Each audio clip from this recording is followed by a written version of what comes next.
So today we're going to talk about the fasting influence over growth hormone. Now, why is that important? Because as you age, growth hormone decreases more and more and more and more to the point where you're in your 60s or 70s or 80s and there's not much left.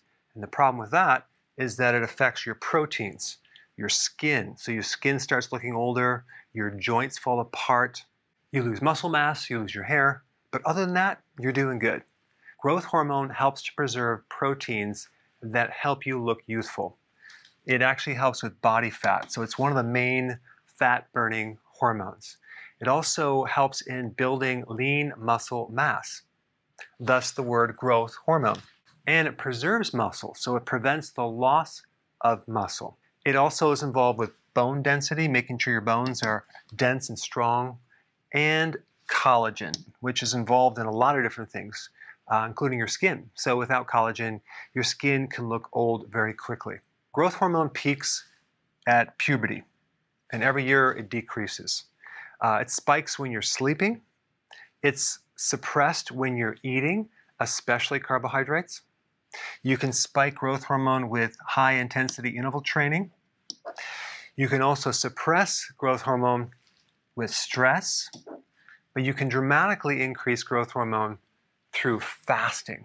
I'm going to put some links down below referencing some of the studies, but it's been shown that in a 2-day fast, you can potentially increase growth hormone by 200%, in a 3-day fast, up to 300%, and in one report, with a 7-day fast, there was a spike with growth hormone by 1,250%.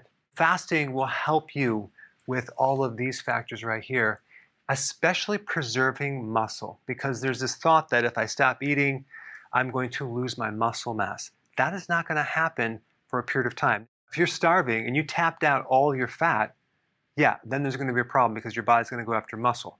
But if you have fat to be tapped into, your body won't necessarily go after your protein for fuel.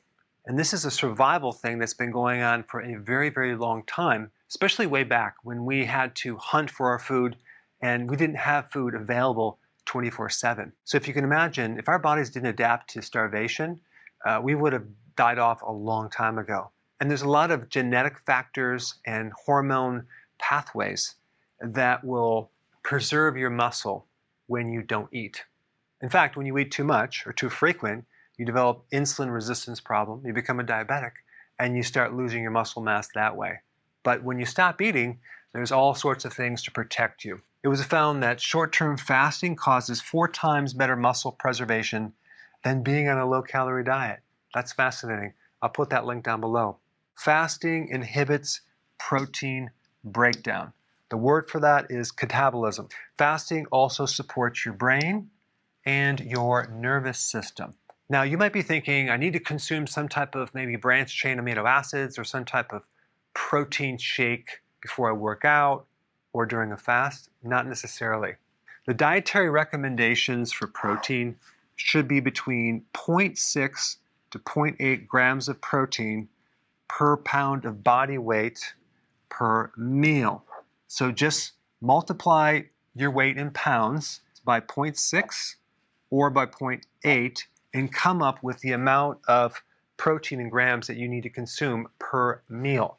What determines if it's going to be 0.6 or 0.8 has to do with how big you are, how fast your metabolism is. If you are younger and you have a fast metabolism, go with this right here. If you are older, you're smaller, and you have a slower metabolism, you can use this one right here.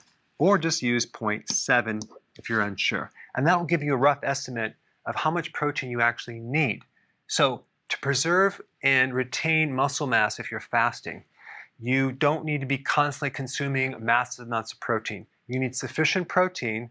You also don't want to eat too frequently. You want to do fasting. You want to do exercise, especially high-intensity interval training. You want to avoid carbs. You want to get more sleep. You want to try to keep your stress as low as possible. There you have it. If you want more information about growth hormone, I put a link right here.